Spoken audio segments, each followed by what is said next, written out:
Bonjour à toutes et à tous et bienvenue dans ce 12e numéro de nos webinacres, donc les webinaires du réseau NACRE dédiés à la recherche en cancer, nutrition, activité physique.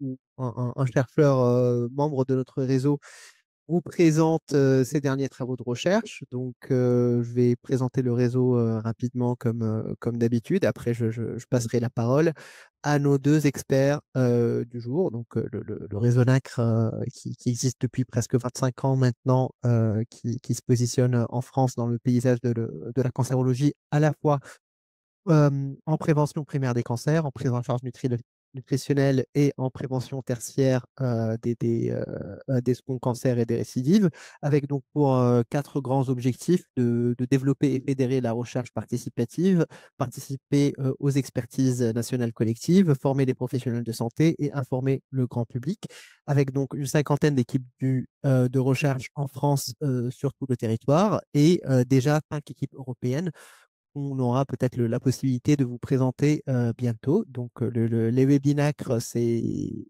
un outil pour le réseau, pour diffuser ces connaissances, donc à la fois pour les scientifiques, mais aussi pour les professionnels de santé et pour le grand public et les patients, si jamais il y a des curieux et des curieuses entre vous. Et donc, le but, c'est de présenter ces travaux-là d'une manière scientifique, mais aussi plutôt accessible à tout le monde. Il y a eu déjà 11 numéros que vous pouvez regarder sur notre chaîne YouTube. Et donc, pour ce 12e numéro, nous avons la chance et le plaisir d'accueillir Frédéric Bost, qui est chercheur à Nice, qui travaille sur le métabolisme énergétique du cancer de la prostate, qui va donc nous faire une présentation sur les liens entre métabolisme et cancer de la prostate. Nous aurons également la chance d'accueillir Dorian Ranevo-Harrison de l'Institut national du cancer, justement, qui va nous parler un peu des particularités du cancer de la prostate.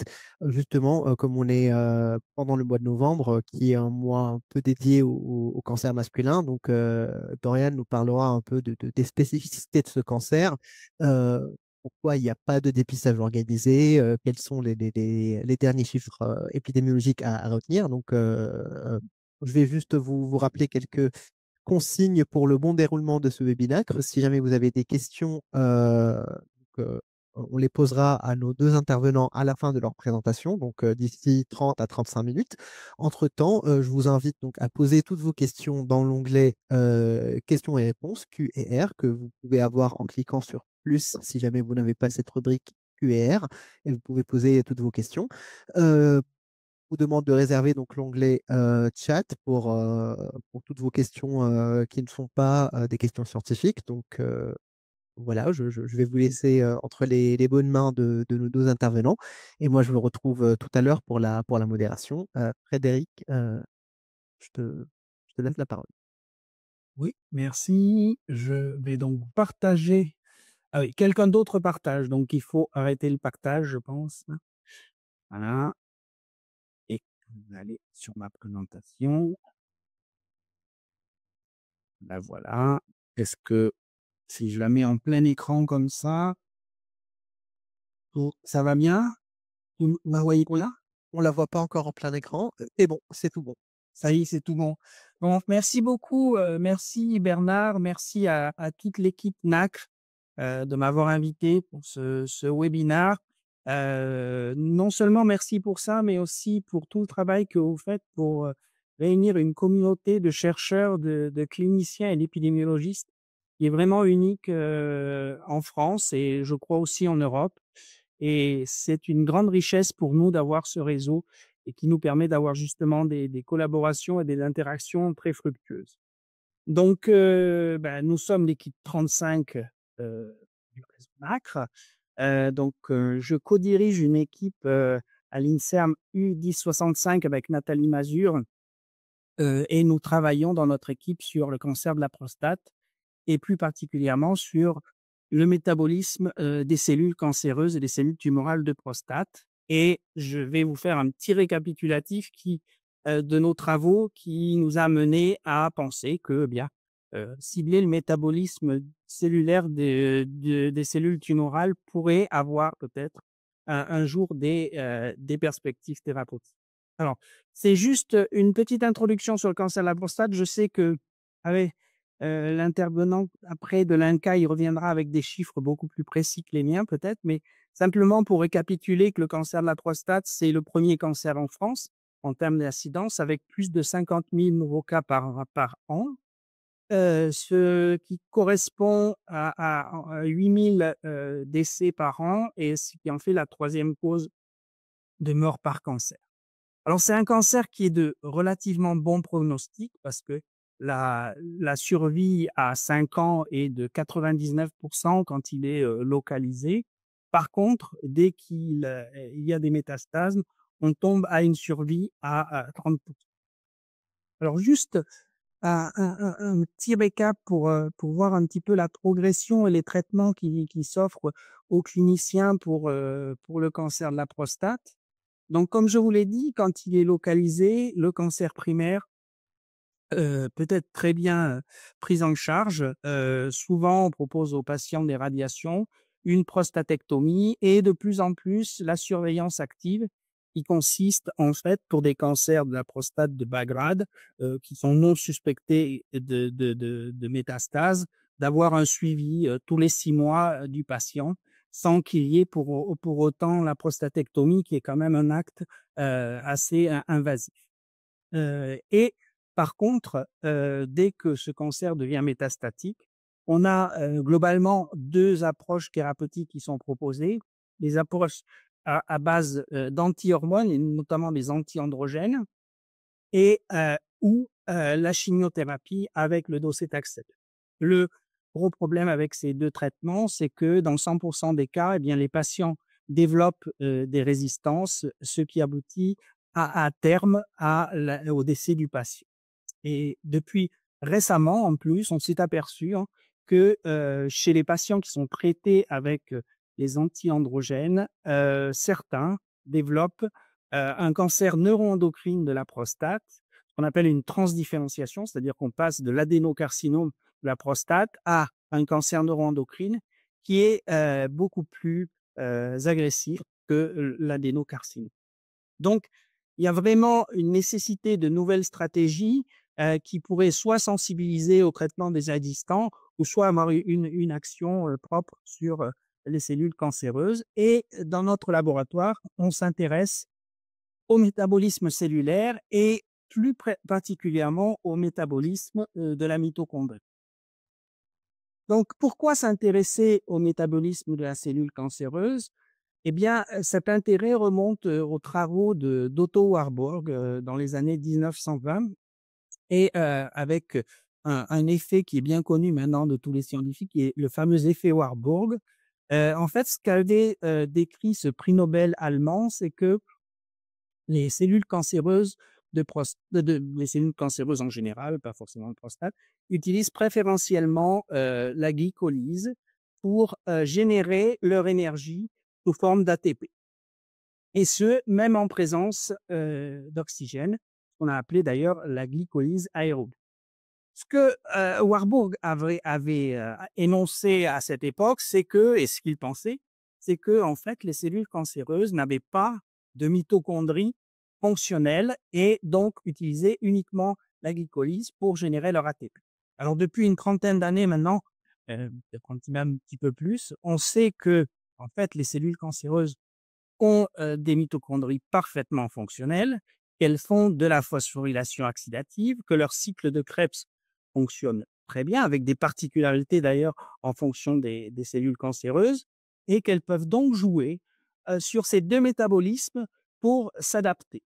Et cette phosphorylation oxydative, elle était précieuse parce que à travers le cycle de Krebs, eh bien, les cellules peuvent générer du citrate, des cofacteurs, de l'énergie, et tout ça est nécessaire pour la synthèse de lipides, la synthèse de nucléotides et la synthèse de protéines qui sont requis pour la prolifération des cellules cancéreuses, mais aussi pour qu'elles aillent envahir les autres tissus.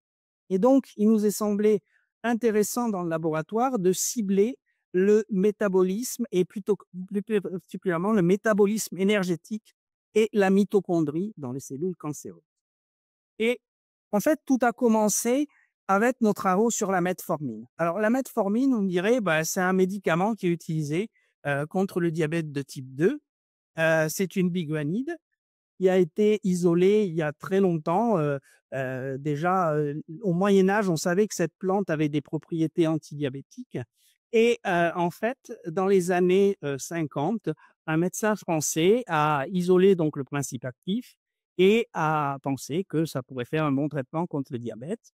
Et effectivement, c'est une molécule qui est prescrite actuellement, on estime à plus de 120 millions de personnes dans le monde pour le traitement du diabète de type 2. C'est la première ligne de traitement pour les patients qui sont atteints de diabète de type 2.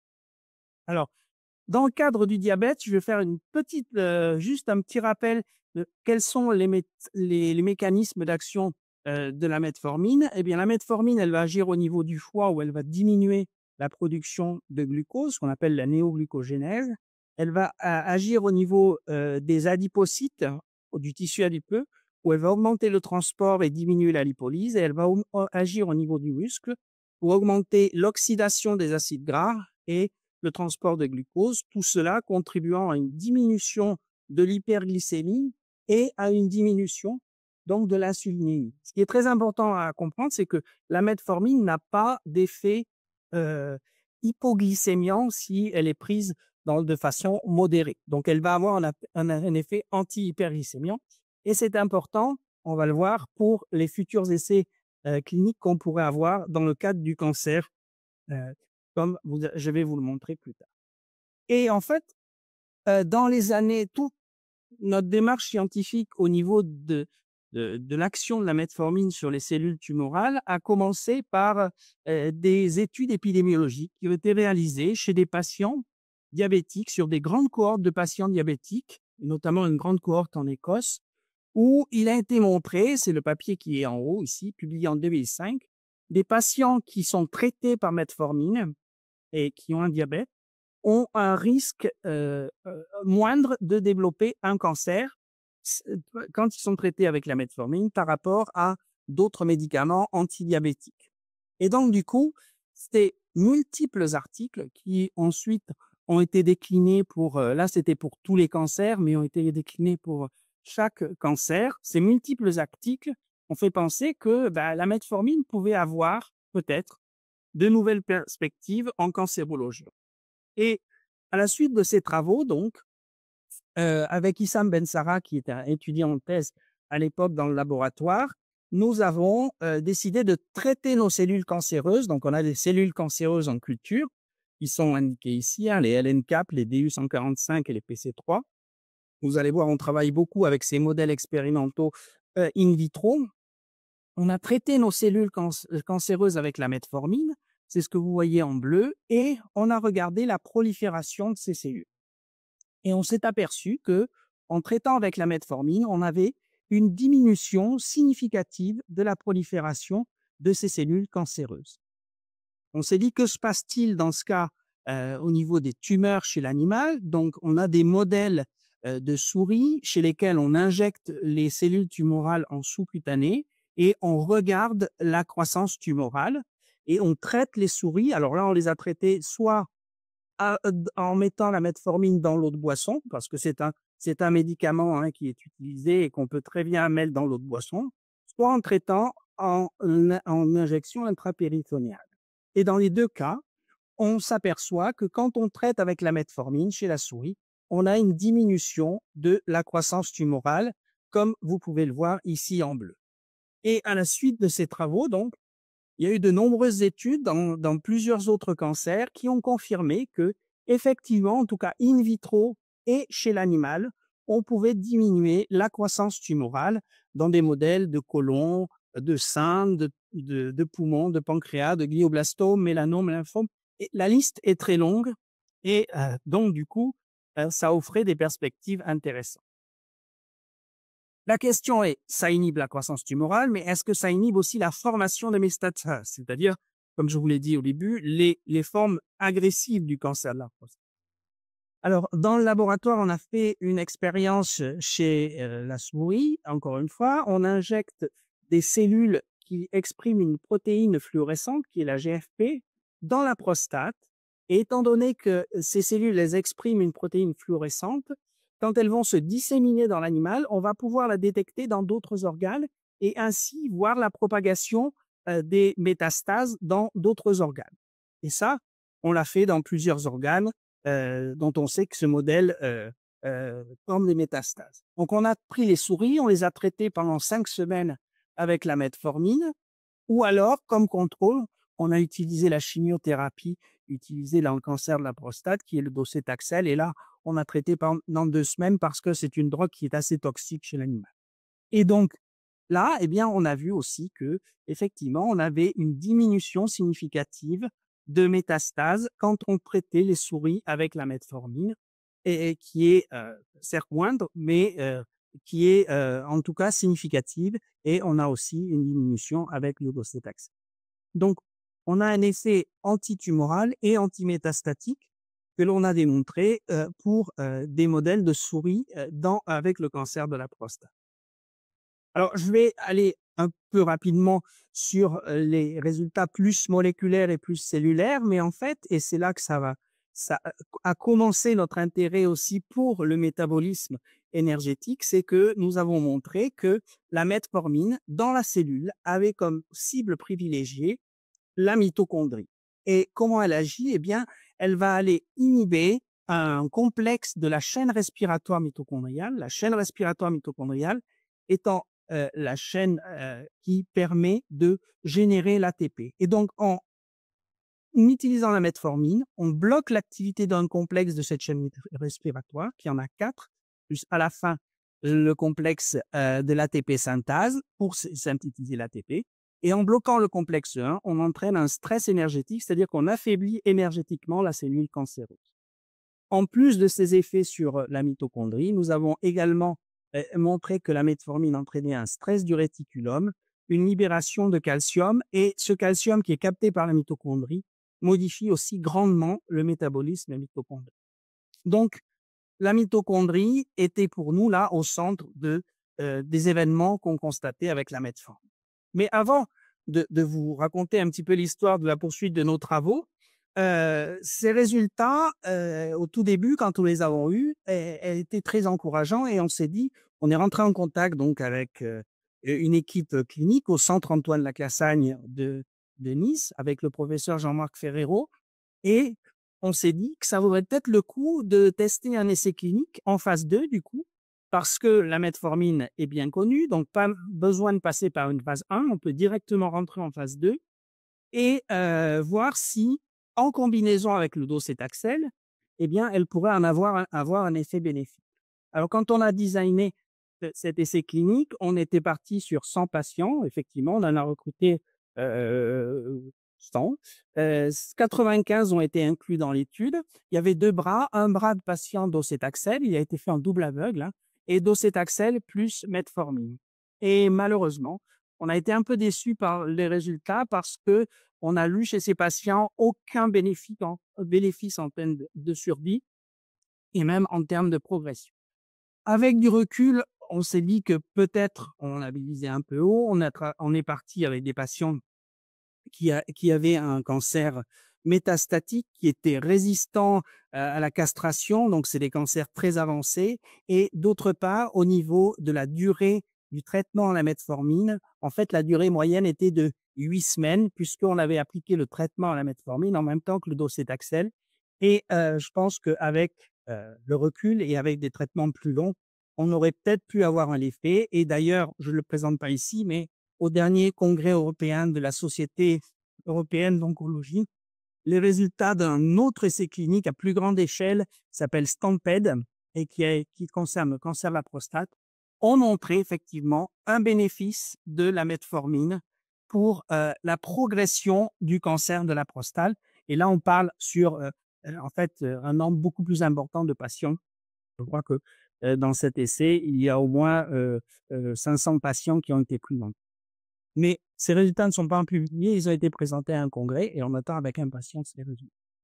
Alors nous, en tout cas, nos résultats négatifs nous ont amenés à nous tourner vers d'autres molécules et nous avons engagé une collaboration avec le docteur Stéphane Rocchi qui, lui, travaille dans le mélanome et avait réussi a réussi à isoler à partir de biguanide, donc de molécules de la famille de la metformine, un autre composé, le crocase, qui pouvait être utilisé en moins forte concentration. Et nous sommes en train de tester ce composé dans la prostate. Et donc, je vous en dirai pas plus aujourd'hui, mais c'est un composé qui va peut-être nous permettre d'avoir, grâce à des composés similaires à la metformine, un effet intéressant avec une perspective clinique.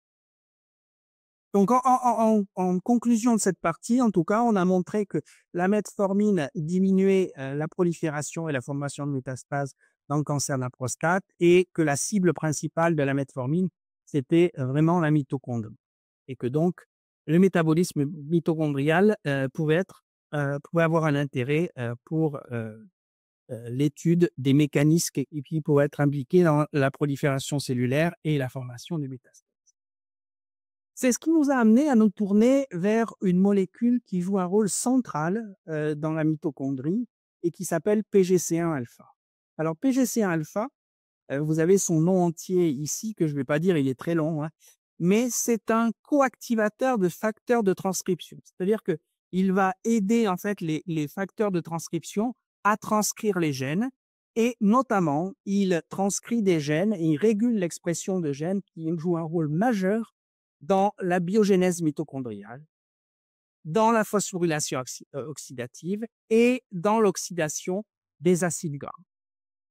Et en fait, pourquoi on s'est intéressé à PGCA-alpha?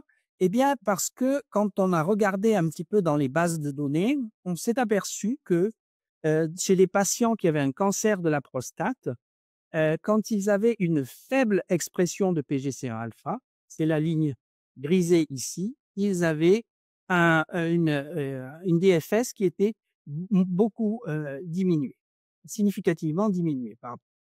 D'autre part, quand on regarde des bases de données, je vous présente ici uniquement une base de données, mais ça peut être généralisé à beaucoup d'autres bases de données, on s'aperçoit que l'expression de PGC1-alpha diminue avec la progression de la maladie. Ici, on a le niveau dans des cellules normales, ici, le niveau dans des cellules tumorales, et ça, dans des cellules métastatiques qui viennent de prostate.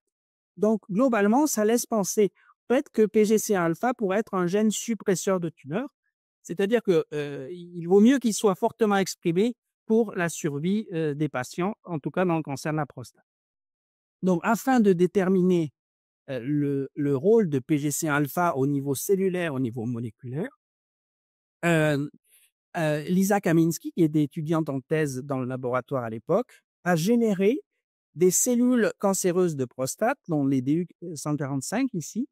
Elle a entraîné une diminution de l'expression de notre protéine d'intérêt, PGC1-alpha, et elle s'est aperçue que quand on diminue l'expression de PGC1-alpha, donc je vous rappelle, c'est ce qui arrive chez les patients qui ont une faible expression de PGC1-alpha, eh bien, on a une augmentation des capacités migratoires des cellules et une augmentation des capacités invasives des cellules cancéreuses.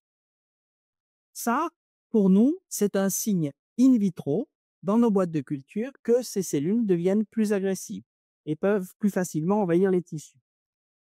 On a fait l'expérience inverse, c'est-à-dire qu'on a pris des cellules cancéreuses de prostate très agressives, qui sont les PC3, et on a surexprimé PGC1-alpha, c'est-à-dire qu'on a exprimé de façon plus importante notre protéine d'intérêt, et dans ce cas-là, quand on surexprime PGC1-alpha, on voit qu'on a une diminution significative de la migration et une diminution significative de l'invasion.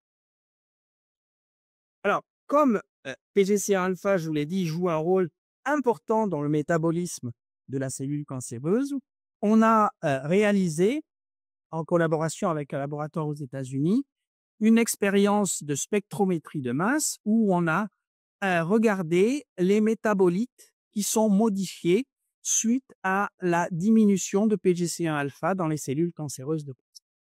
Et ce qu'on a vu, c'est que quand on diminue PGC1-alpha, on a une augmentation de la glutamine, une augmentation du glutamate et une augmentation de deux molécules qui sont la spermine et la putrescine. Et là, ça a attiré notre attention parce que ces deux molécules appartiennent à la famille des polyamines. Alors, les polyamines, qu'est-ce que c'est? Les polyamines, c'est des petites molécules qu'on retrouve, qui sont synthétisées par les cellules, mais qu'on retrouve aussi énormément dans l'alimentation. Et on peut bloquer la synthèse intracellulaire des polyamines grâce à un composé qui s'appelle le DFMO, qui est également utilisé en clinique contre des maladies comme l'hirsutisme, par exemple. Et ce DFMO, il bloque l'activité d'une enzyme qui s'appelle ODC, l'ornithine décarboxylase, et qui joue un rôle majeur dans la synthèse intracellulaire des polyamines. C'est l'enzyme clé pour la synthèse des polyamines à partir de l'ornithine. Et on a regardé l'expression de cette enzyme, donc l'ODC, dans les cellules cancéreuses de prostate. Et ce qu'on s'est aperçu, c'est que aussi bien au niveau de l'ARN messager ou de la protéine, on a une augmentation significative de cette enzyme qui sert à la synthèse des polyamines. On a regardé au niveau ce qui se passe quand on ajoute du DFMO, c'est-à-dire quand on inhibe l'activité de ODC. Alors, quand on inhibe l'activité de ODC en état basal dans des cellules, on voit qu'on n'a pas d'effet significatif. Par contre, dans des cellules SHPGCA-alpha, c'est-à-dire des cellules qui ont moins de PGCA-alpha, on retrouve notre effet sur la migration, plus de migration, plus d'invasion par rapport aux cellules contrôle. Mais quand on ajoute le DFMO, ici, eh bien, on voit qu'on réduit significativement la migration et l'invasion. Quand on bloque cette enzyme, eh bien, on inhibe effectivement la migration et l'invasion. Maintenant, on a fait l'expérience inverse, c'est-à-dire que dans cette expérience, on a rajouté la putrescine et la spermine dans nos cellules, après, en même temps que l'on bloquait DFMO, donc on a rajouté les deux composés qui sont après, et à ce moment-là, on voit qu'on rétablit partiellement les capacités migratoires et invasives, ce qui montre que, en fait, les polyamines, effectivement, sont impliquées dans les effets pro-migratoires et pro-invasifs de nos cellules cancéreuses. Donc, pour aller plus loin dans la mécanistique de ce qui se passe, on s'est dit, mais qu'est-ce qui contrôle ODC1 dans nos cellules qui ont une diminution de PGCA-alpha? Et un des facteurs qui contrôle principalement ODC1, c'est CEMIC, le fameux proto-oncogène qui également est impliqué dans le cancer de la prostate et est amplifié dans le cancer de la prostate. Et on a vu qu'effectivement, quand on diminue PGC1-alpha, dans nos deux clones SH ici, on a une augmentation en ARN messager de l'expression de CEMIC et on a une augmentation aussi de l'expression des protéines. Voilà. Alors, pour avoir une relevance clinique, on s'est donc adressé au département de pathologie et au département d'urologie du CHU de Nice, qui nous ont fourni donc des prostates fraîches dans lesquelles on a pu isoler du tissu tumoral et du tissu normal adjacent. Et dans ce tissu normal et ce tissu tumoral, on a regardé l'expression de nos protagonistes, que sont CEMIC, ODC et PGCA-alpha, avec comme contrôle AMACR, la racémase, qui est tout le temps surexprimée dans les tissus tumoraux. Donc, effectivement, on a une surexpression de la racémase. Qu'est-ce qu'on a dans nos tumeurs? Eh bien, dans nos tumeurs, on voit qu'on a une diminution de PGCA-alpha. Et en parallèle, on a une augmentation de CEMIC, comme on l'a vu, et une augmentation d'ODC1. Ce qui nous a amené donc au schéma suivant, c'est-à-dire qu'on a montré que l'expression diminuée de PGC1, qui a également été observée en clinique, pourrait réguler de façon positive l'expression de CEMIC. Ce n'est pas le seul moyen, mais en tout cas pourrait participer à tout ça. L'augmentation de CEMIC augmente l'expression de l'ornithine décarboxylase qui régulent la synthèse des polyamines. Et ces mêmes polyamines entraînent une augmentation donc, de la prolifération, de la migration et de l'invasion dans les cellules cancéreuses, ce qui contribue à la formation des métastases. Donc là, on voit là que on a touché la mitochondrie en son cœur en travaillant sur une protéine qui était essentielle pour son fonctionnement. Maintenant, la question que nous nous sommes posée à ce stade-là, c'est de savoir comment les polyamines agissent pour favoriser la formation des métastases.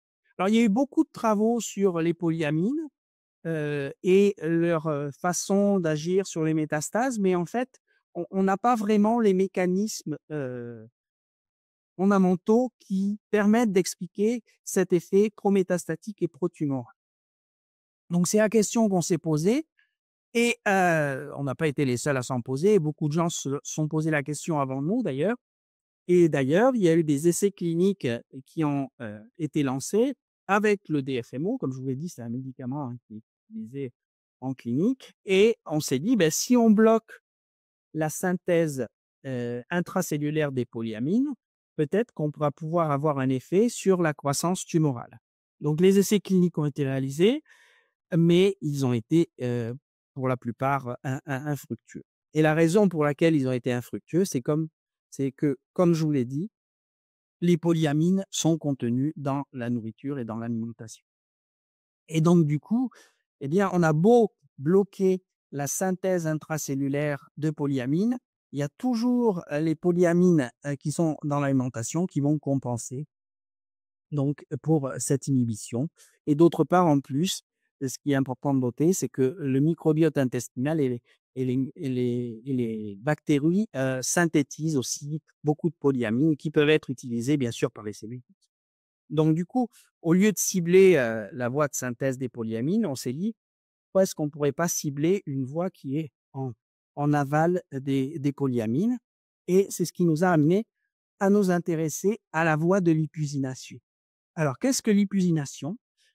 L'hypusination, c'est une réaction préconservée chez les eucaryotes et qui concerne une seule protéine jusqu'à présent. En effet, il a été montré jusqu'à présent qu'une seule protéine avait cette modification post-traductionnelle et qui consiste en l'ajout de l'hypusine sur une protéine qui s'appelle EIF5A.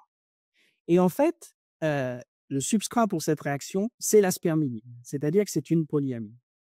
Et en rajoutant cette hypusine sur EIF5A, eh bien, EIF5A est activé. Alors, qu'est-ce que EIF5A? L'EIF5A, c'est un facteur d'initiation de la traduction protéique.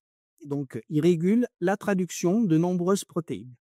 Et cette réaction, elle est assez simple, elle est contrôlée par deux enzymes, en fait, DHPS et DOHH. Il existe même des inhibiteurs de ces enzymes qui sont le GC7, qui est en fait un analogue modifié de la spermidine, donc il va entrer en compétition avec la spermidine, et le cyclopyrox qui va bloquer, lui, DOHH, et le cyclopyrox est un chélateur du fer. Mais ces deux inhibiteurs ne sont pas très spécifiques et vous allez voir plus tard, je vais vous en parler, leur utilisation en clinique pourrait poser problème.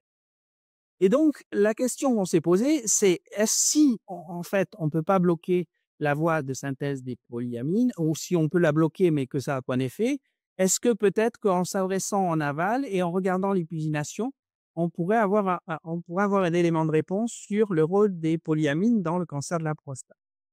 Et donc, on a fait pas mal de recherches bibliographiques et on s'est aperçu qu'effectivement, plusieurs travaux démontrent que non seulement les polyamines, mais aussi l'hypusination est élevée et plus élevée dans le cancer en général et dans le cancer de la prostate et associée à un plus mauvais pronostic.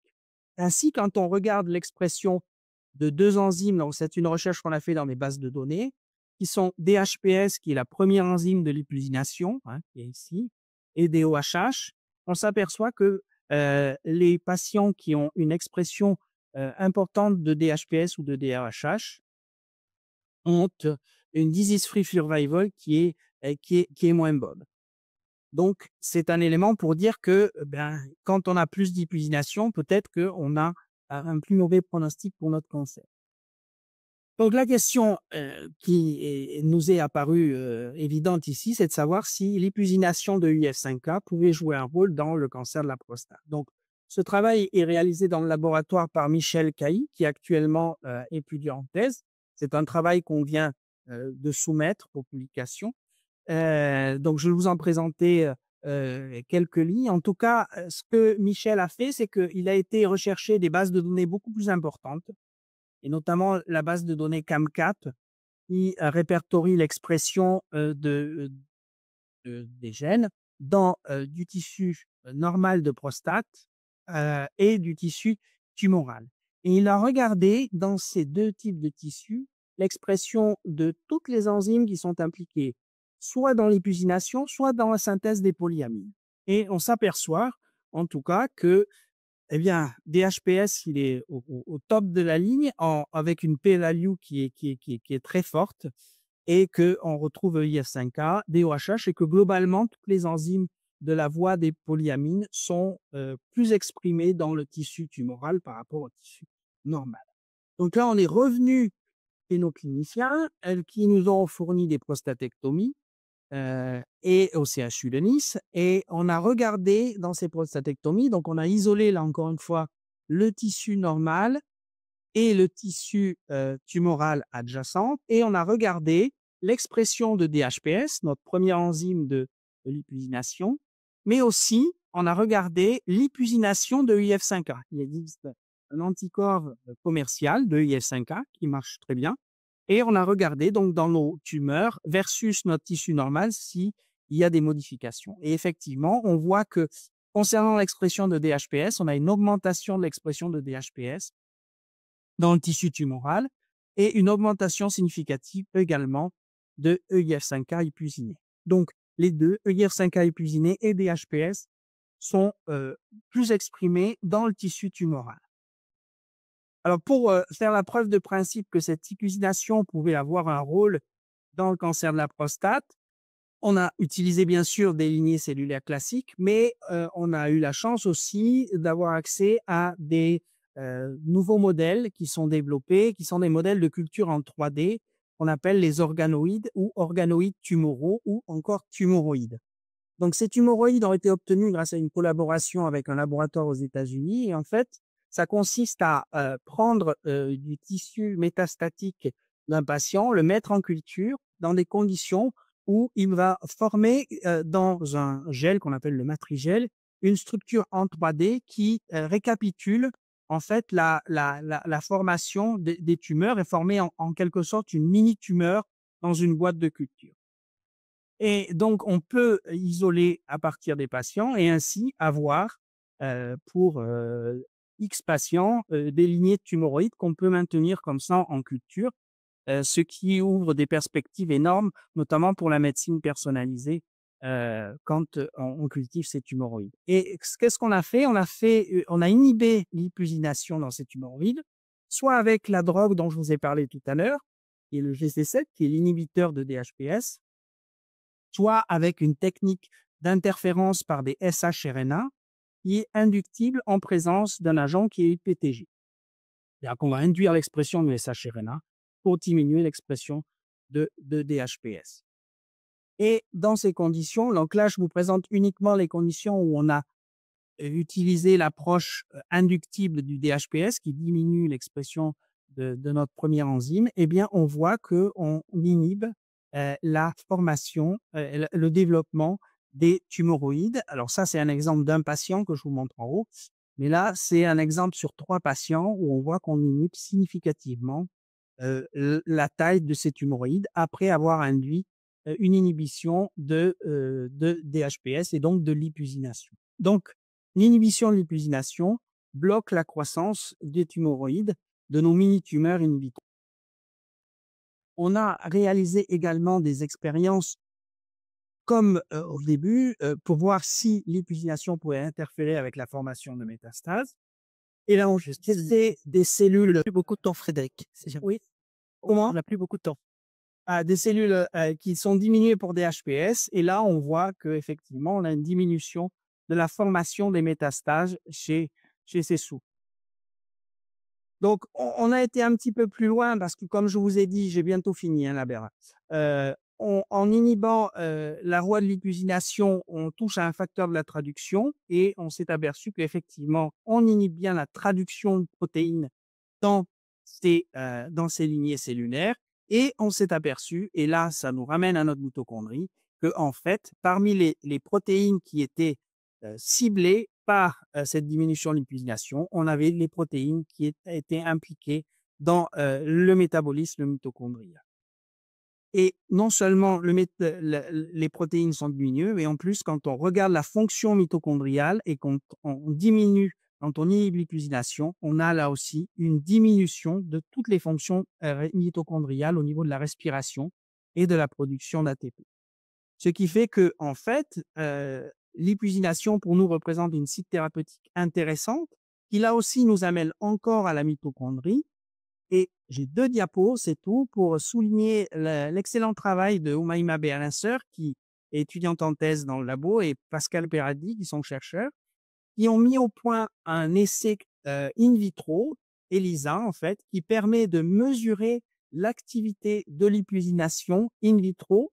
Et cet essai qui est original, et la publication vient juste de sortir, qui n'existait pas encore, qui est simplifié, qui est très précis, nous permettra de réaliser des screens de chimiothèque, qui nous permettront d'identifier de nouveaux inhibiteurs de la voie de l'hypusination, qui seront peut-être plus spécifiques que ce qui existe actuellement et qui nous permettront, on l'espère, d'arriver à des développements dans le patient, mais sans doute que cela sera dans fort longtemps. Donc voilà, je voulais remercier simplement toute l'équipe, la fabuleuse équipe 5 du laboratoire qui est en photo avec le nom des gens ici, nos collaborateurs qui sont nombreux, cliniciens, euh, fondamentalistes et bien sûr tous nos agences qui nous soutiennent financièrement, et je voulais vous remercier pour votre attention également. Et pardon d'avoir un petit peu dépassé. Merci. Merci beaucoup, Frédéric. C'est passionnant. Je vais passer la parole à Doriane Ranevo-Harisson de l'Institut national du cancer. Doriane, c'est à vous. Et Merci beaucoup, j'espère. arrêtez le partage. Ah oui, pardon, j'arrête. Merci. Bon. Je vais donc partager mon écran, pas de problème.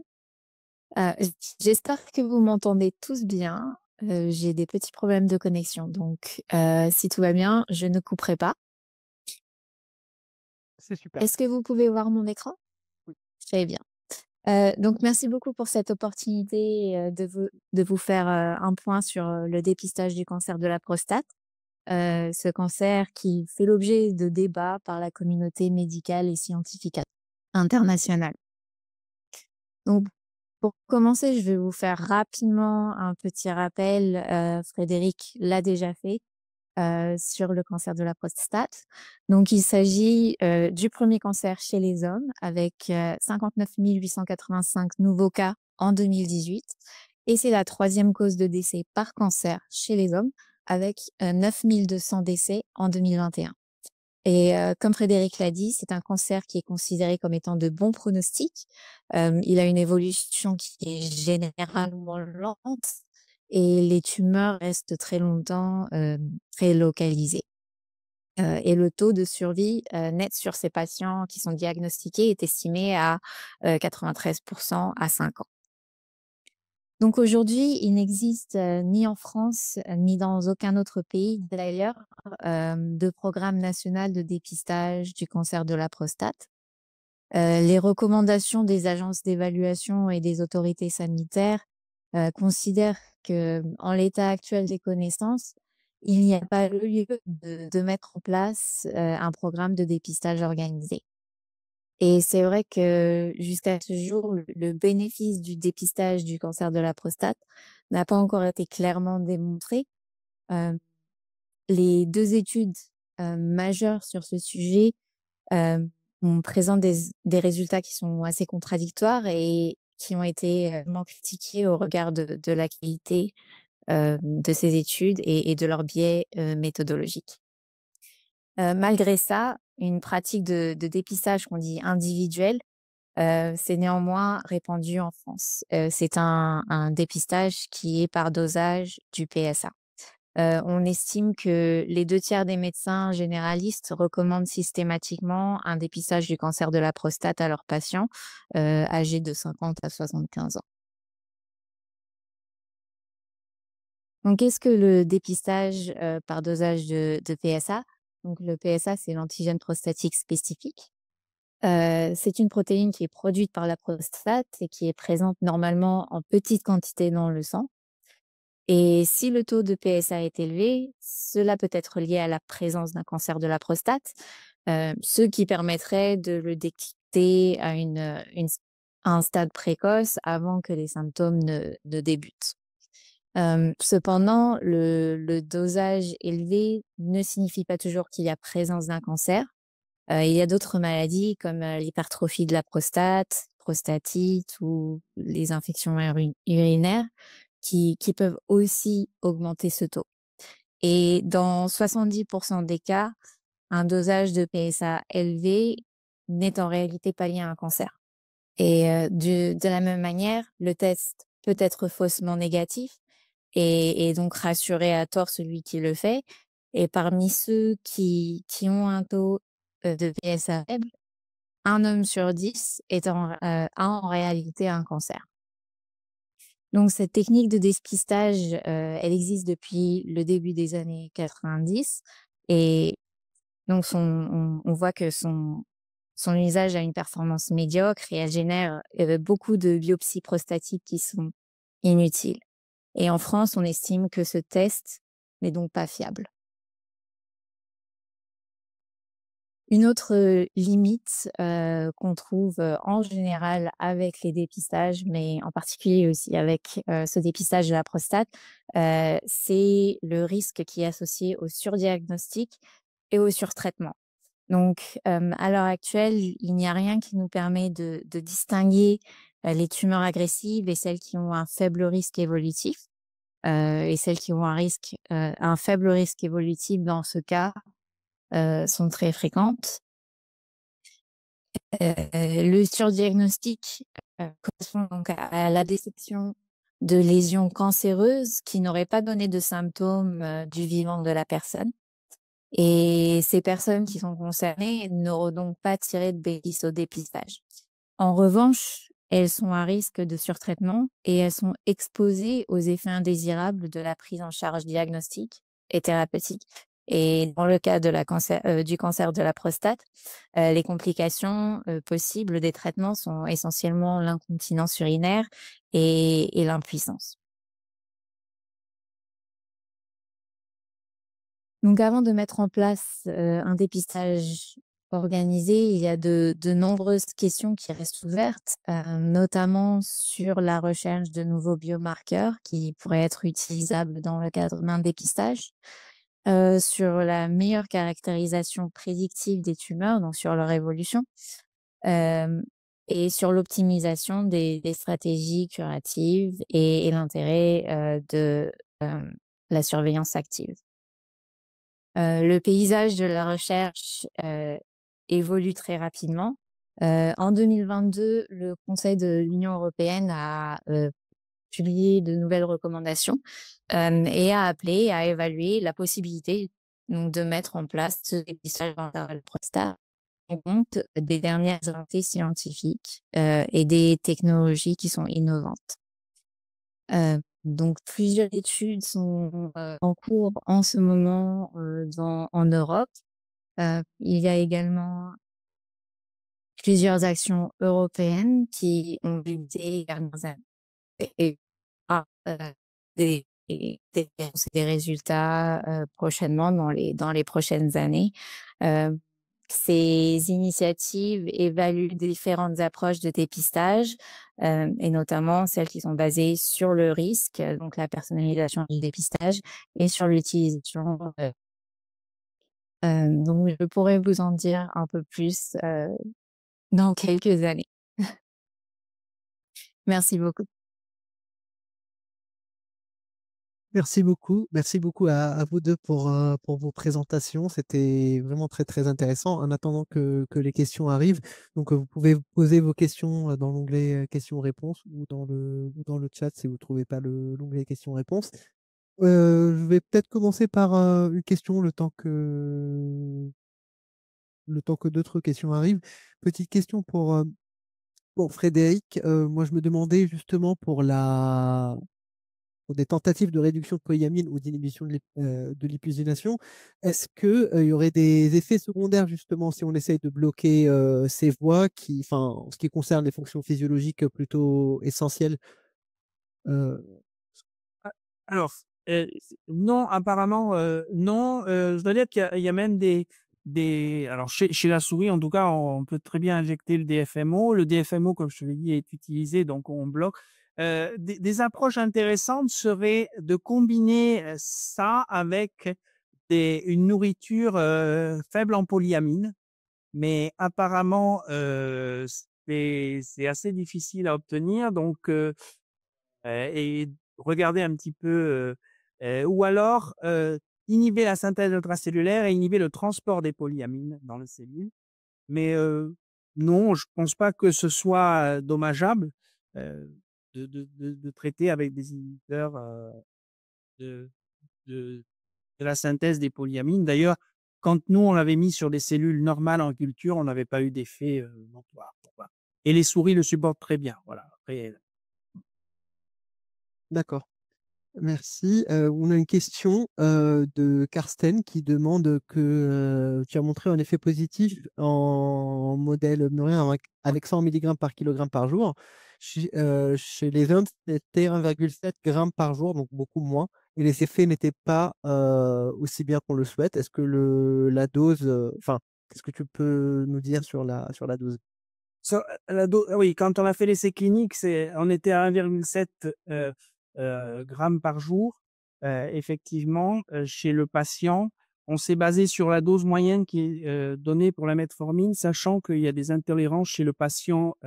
On peut monter jusqu'à 3 grammes chez le patient en termes de metformine, mais tous les patients ne le tolèrent pas, et notamment on a des effets secondaires qui sont des diarrhées et des nausées avec la metformine, ce qui fait que du coup, on peut pas monter beaucoup plus haut. Chez la souris, on peut monter très, très haut. Il y a beaucoup d'articles qui sont publiés avec des traitements des souris avec la metformine qui sont à des doses de malade, 3 fois ce qui est donné chez l'humain. Les souris le tolèrent très bien, et là aussi, on a des effets bien sûr, mais en tout cas, nous, ce qu'on a utilisé, chez la souris, c'est une dose, à là, j'ai montré 100 milligrammes, effectivement, mais sur nos expériences de xénogreffe, quand on regardait la croissance tumorale chez la souris, on était à une dose qui équivalait aux 3 grammes donnés chez le patient, chez la souris.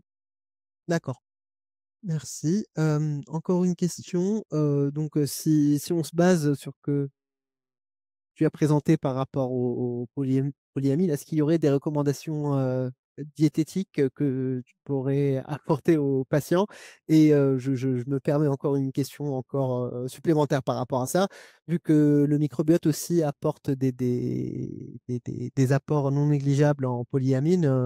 Est-ce qu'au final, enfin, ça suffit d'avoir des mesures diététiques ou est-ce que ça sert à rien? Ouais, non, je pense là, l'approche diététique, il faudrait faire la preuve de concept, que, des patients qui, auraient une alimentation riche en polyamine versus des patients qui ont une alimentation, pauvre en polyamine, développent plus ou moins de cancer. Je pense que c'est un concept très intéressant, qui est très difficile à réaliser parce que, comme j'ai dit, il y en a un peu partout, quoi. Il y en a dans le pain, il y en a dans la viande, il y en a dans les céréales, des polyamines comme c'est synthétisé, et donc du coup, c'est très difficile, et ça mériterait qu'on s'y attarde, peut-être effectivement.